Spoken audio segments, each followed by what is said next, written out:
Public Safety, Secretary Dan Carey, our Secretary of Public Health, Norm Oliver, who is our Commissioner of Health, and Congressman Donald McEachin. Donald, thank you for joining us this afternoon. I want to give an update on where we are and actions we are taking to keep Virginians safe.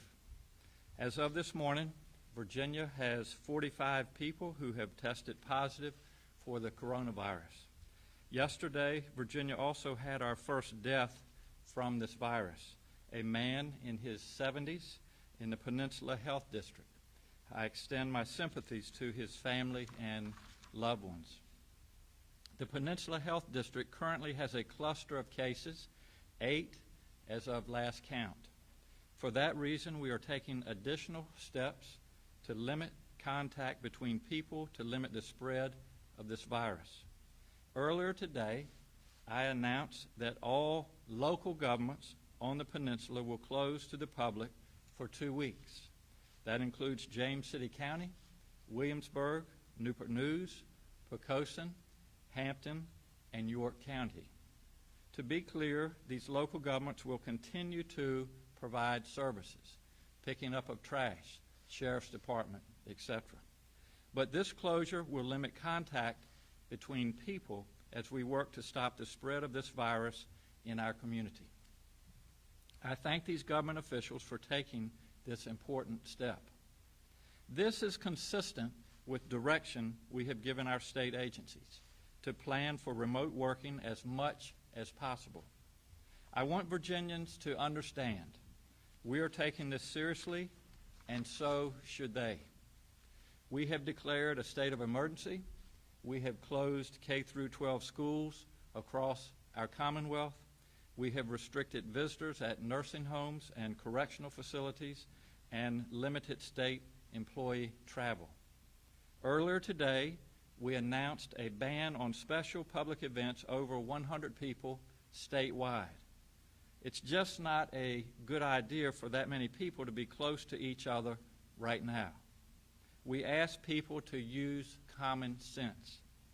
That means events that bring together more than 100 people in a single room or a single confined space at the same time without room to spread out. It means events outside the normal course of daily life. Parades or festivals, gatherings in auditoriums, stadiums, or conferences.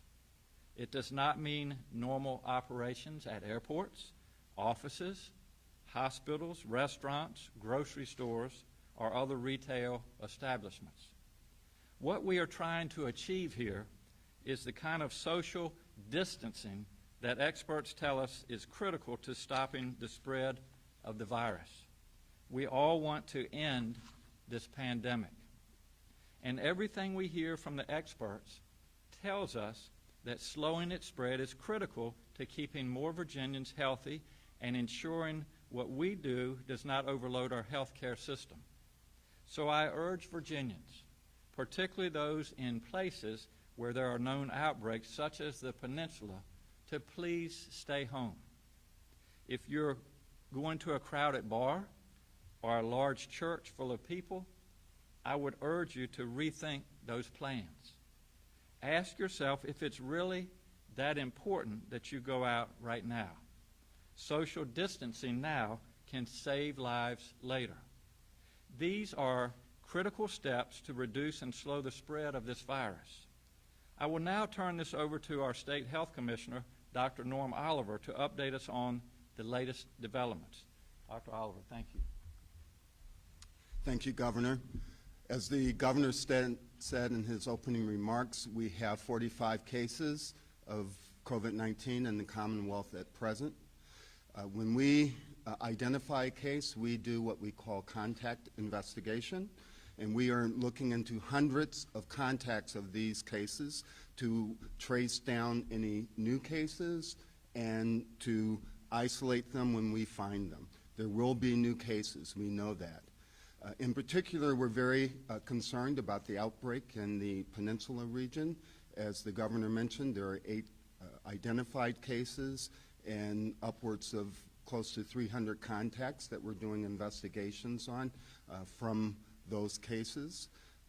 We are also very concerned about the likelihood of actual community spread of COVID-19, or the virus that causes COVID-19 in the Peninsula region. And for all those reasons, we're going full court press on trying to identify those cases well ahead of time and isolate them as we do identify them.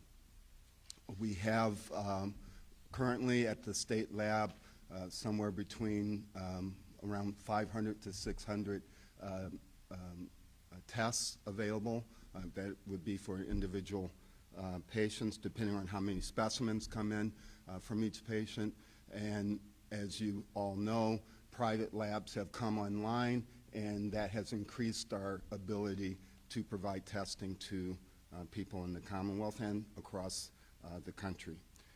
Many tests right now are pending, and we will keep you informed as new results come in. Thank you.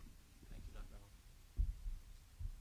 As you all know, early Saturday morning, the House of Representatives voted on a relief act, federal relief act, and we're pleased to have Congressman Donald McKeachin from the 4th Congressional District to address that and perhaps answer any questions you might have. So, Congressman McKeachin, thank you. Thank you, Governor. Good afternoon. I thought I might begin to make sure that you all understand that there have actually been 2 actions by your Congress in this regard. The first one was passed on March 3rd, which was the $8.3 billion relief package. About $2.2 billion of that is set aside for public health funding for prevention, preparedness, and response, including about $950 million to support state and local health agencies. It also allows about $7 billion in low-interest loans for small businesses that are affected by slowdowns and shutdowns, $300 million to ensure access to affordable vaccines when they come online, $3 billion for research and development of those same vaccines, and about $1 billion for medical supplies, healthcare preparedness, and medical surge capacity. That has been done. That's passed both the House and the Senate, and has been signed by the President. What the Governor was referring to is what we passed in the early hours of Saturday morning, the Families First Response Act. We are still waiting Senate action on that. Hopefully on Monday they will move forward with this. That bill provides for free testing for the virus for anybody who needs it, whether it's private insurance, Medicare Advantage, Original Medicare, Medicaid, CHIP, VA, FE, HBP, or TRICARE, or the uninsured, all can have free testing. It strengthens food assistance, includes more than $1 billion to provide food to low-income pregnant women and mothers with young children, to help food banks and provide meals to seniors. It also protects students' access to school meals in the event of school closures. It also safeguards Medicaid benefits. It enhances unemployment aid and establishes paid leave. And the paid leave pieces right now would extend to about 85 million workers. The Democratic position was that we wanted to have it universal. We couldn't get universal, and we decided that rather than have a standoff, we needed to do something. And so those 85 million will, generally speaking, will have access to 2 weeks paid leave. And then we will continue as a caucus and as a Congress to push forward in the hopes of getting greater access and greater leave policies in place for the American people. I'll yield back to the Governor, and I'll be still here to answer any questions that you might have. Thank you, Congressman. Thank you, Governor. The health of Virginians and our communities is our most important priority right now. This is serious. Everybody needs to take this seriously. I want to give a special thanks to our healthcare providers, the doctors and nurses in our hospitals, the emergency responders, the public health experts, and the workers at the state lab. They have been working overtime literally around the clock to keep people healthy, and there is more work ahead of them. We are doing everything we can to ensure that our health system has what it needs to handle this situation. I also want to again remind Virginians about taking basic health precautions. Please wash your hands with soap and water. Please cover your mouth and nose when you sneeze. Stay at home if you feel sick, and avoid touching your face. We can get through this together, but it is everyone's responsibility to help keep ourselves and each other safe and healthy. We'll be glad to address any questions you may have.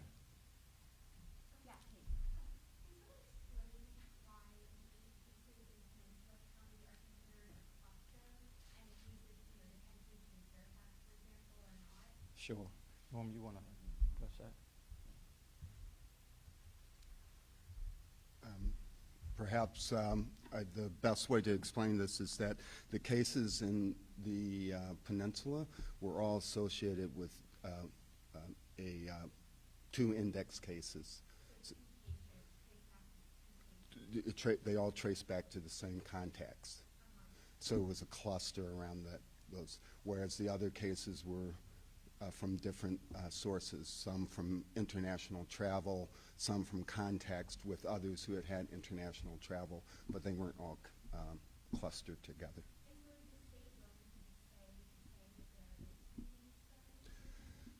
The cases in the peninsula, as I said, were all clustered around two index cases, except for one case, which we were unable to find any source of exposure, and it's that case that makes us concerned for the likelihood of community spread in the peninsula.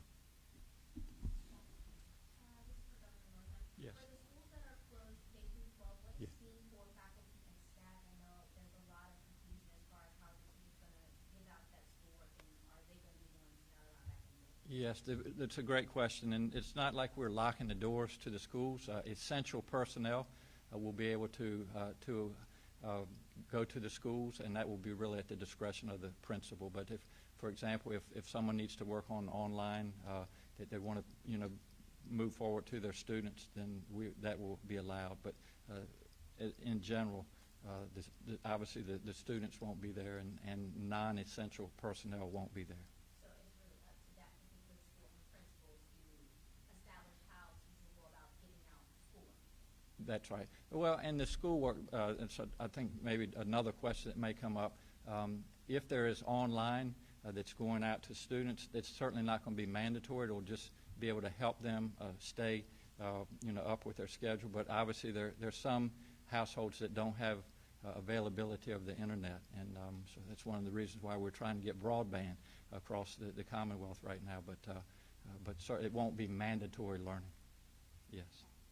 Back to the one case on the peninsula in James City County that you haven't been able to trace the exposure to. Was that the individual who died?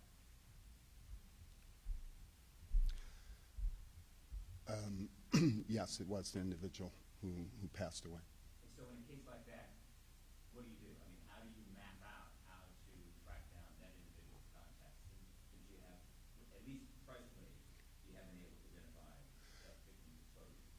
We are doing a very extensive investigation of that individual's contacts. What I was referring to was we could not trace where that person was exposed to the virus. That's what we couldn't track down. We know that person's contacts and have begun identifying people. In fact, one of that 8th case was someone who was a contact of that patient. And so real quickly, and also earlier in the television conference, there was reference to, I think, 284 contacts. Was that all of the James City County cases, or the 284 is that reference to the victim who died? Was that the community spread? It's in reference to all of the James City County cases. Governor, what would you say to institutions who are allowing students to go home for spring break but come right back versus taking more time off? Some are concerned about maybe students bringing viruses back to the state. It's a great question, and I think that we need to take this on a day-to-day basis. As we've said all along, this is a very fluid, dynamic situation, and if, for example, in certain areas of Virginia, we do end up having community spread, then obviously other decisions are going to be made. But we're kind of taking in the data as we are able to, and then making decisions depending on that. If I could follow up. Sure. What about state offices? Yes. In terms of personnel? Good. We didn't today, but I appreciate the question, and we're making arrangements in a phased-in type of schedule to do telework. We want to be able to keep our state agencies open and able to service the public. But just again, going back to the no rooms with more than 100 people, I mean, we will follow those guidelines, but we are pursuing the ability for our state agents, our employees, to continue their work through telework. How do you all feel about testing kits right now and with budgets coming online with private initiatives? Yes. Henry, I appreciate the question. I may let Dr. Oliver or perhaps even Dr. Tony, come on up. Welcome. We just so happen to have from our labs here in Richmond. Thank you for being here to give us an update. Good morning. I'm Dr. Denise Toney. I'm the Director of the Department of General Services Division of Consolidated Laboratory Services. With respect to test kits, we have recently updated our numbers, and so we have the capacity today to perform tests on approximately 370 to 470 individuals. We have orders that have already been placed with the Centers for Disease Control, and we are hopeful that we will get additional test kits next week. And we are also looking into other ways that we can optimize the number of tests that we can provide for the Commonwealth. Did that answer your question? Emphasize that we still need to screen before we test. And as the governor mentioned, the testing that is conducted at the state lab is performed in close consultation with the Virginia Department of Health, and testing at our facility is only done on those individuals that the health department has investigated and has approved for testing at our facility. There are other individuals within the Commonwealth that are receiving testing, and much of that much of that testing is being done at the private sector. Those numbers are being updated daily and are posted on the Virginia Department of Health's website. Yes.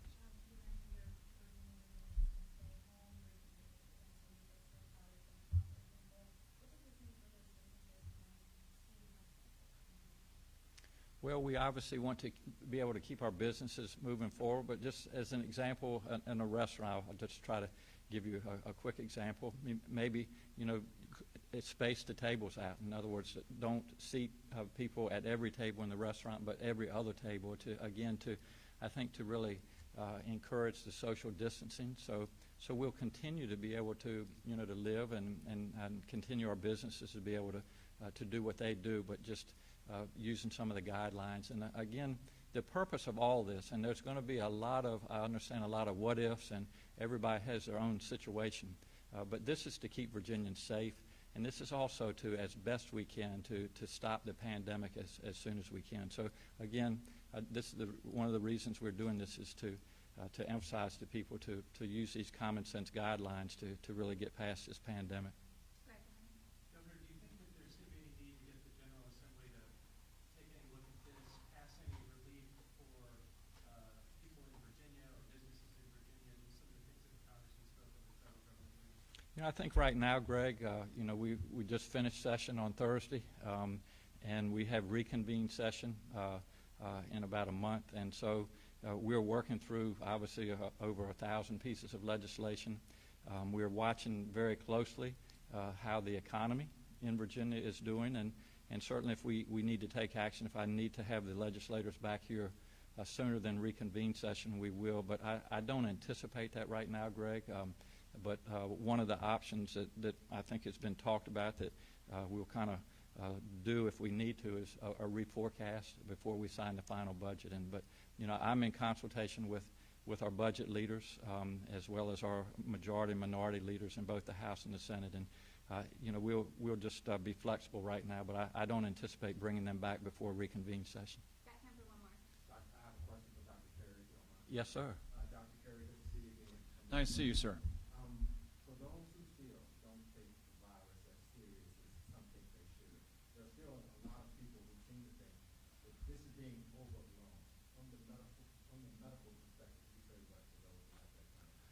Well, I'll repeat what the governor has said in the past, and we've said in other forums, that we should take this extremely seriously.